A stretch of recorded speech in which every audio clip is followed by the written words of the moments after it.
Halo, saya Miss Teresa Valari, mahasiswa Pendidikan Pancasila dan Kewarganegaraan Universitas Negeri Jakarta. Nah, teman-teman, tujuan dibuatnya video ini adalah untuk mengkampanyekan hak-hak warga negara tentang sumber daya alam di Indonesia. Nah, Indonesia dikenal sebagai negara yang kaya akan sumber daya alam.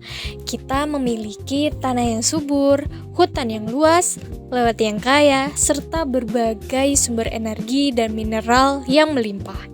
Namun, pertanyaan yang perlu kita renungkan bersama adalah apakah seluruh warga negara Indonesia sudah merasakan manfaat dari kekayaan tersebut secara adil dan layak? Kita sebagai warga negara tentunya memiliki hak untuk memperoleh akses terhadap sumber daya yang mendukung kehidupan, seperti tanah, air, lingkungan yang sehat, pangan, energi, dan ruang yang aman. Nah, hak ini bukan sekadar harapan teman-teman, melainkan telah dijamin dalam Undang-Undang Dasar Negara Republik Indonesia tahun 1945. Nah, di pasal 33 ayat 3 Undang-Undang Dasar 1945 menegaskan bahwa bumi, air, dan kekayaan alam yang terkandung di dalamnya dikuasai oleh negara dan dipergunakan sebesar-besarnya untuk kemakmuran rakyat. Kalimat ini tentunya memiliki makna yang sangat dalam. Kekayaan alam di Indonesia tidak boleh hanya menjadi angka dalam laporan ekonomi saja, tetapi kekayaan tersebut harus benar-benar dirasakan manfaatnya oleh masyarakat, terutama mereka yang hidup di sekitar sumber daya alam tersebut. Sayangnya, hingga saat ini masih terdapat berbagai tantangan. Masih ada masyarakat yang kesulitan mendapatkan akses air bersih dan masih ada konflik terkait penguasaan dan pemanfaatan tanah. Juga masih ada kerusakan lingkungan yang berdampak pada kehidupan masyarakat di sekitar lingkungan tersebut. Dan masih ada kesenjangan dalam pemanfaatan sumber daya alam yang memang seharusnya menjadi milik bersama bangsa Indonesia. Kondisi ini mengingatkan kita bahwa pembangunan tidak cukup hanya berorientasi pada pertumbuhan ekonomi saja, tetapi pembangunan juga harus menjamin keadilan sosial, perlindungan lingkungan, dan kesejahteraan masyarakat secara merata. Nah, teman-teman, disinilah pentingnya peran hukum agraria dan juga hukum lingkungan. Hukum agraria hadir untuk mengatur pemanfaatan tanah agar memberikan kepastian hukum dan keadilan bagi masyarakat.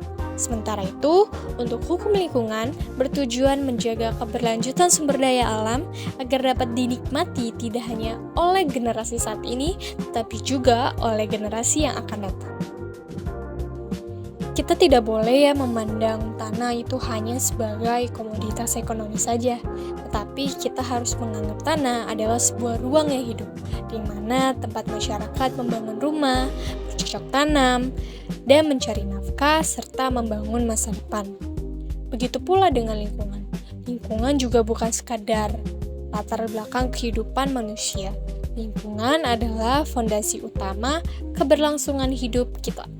Jadi ketika hutan rusak, ketika sungai tercemar, ketika tanah kehilangan daya dukungnya, maka yang paling terdampak pertama kali adalah masyarakat itu sendiri. Karena itu teman-teman, pemenuhan hak warga negara atas akses sumber daya harus berjalan seiring dengan prinsip keberlanjutan. Hal ini sejalan dengan visi pembangunan Indonesia melalui Astacita yang menekankan pentingnya pembangunan yang berkeadilan, peningkatan kualitas hidup masyarakat, serta penguatan kedaulatan bangsa, serta pengelolaan sumber daya alam yang berkelanjutan. Melalui Astacita, Indonesia diarahkan untuk tidak hanya menjadi negara yang kaya sumber daya, tetapi juga negara yang mampu mengelola kekayaannya demi kesejahteraan rakyat secara adil dan berkelanjutan.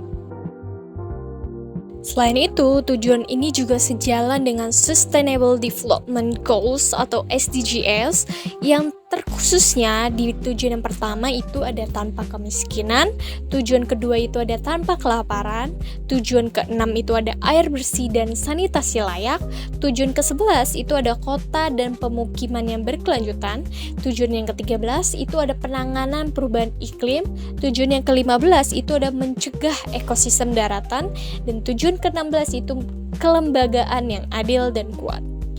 Nah teman-teman, seluruh tujuan tersebut menunjukkan bahwa akses terhadap sumber daya alam bukan hanya persoalan ekonomi saja, tetapi juga persoalan hak asasi manusia, keadilan sosial, dan keberlanjutan lingkungan.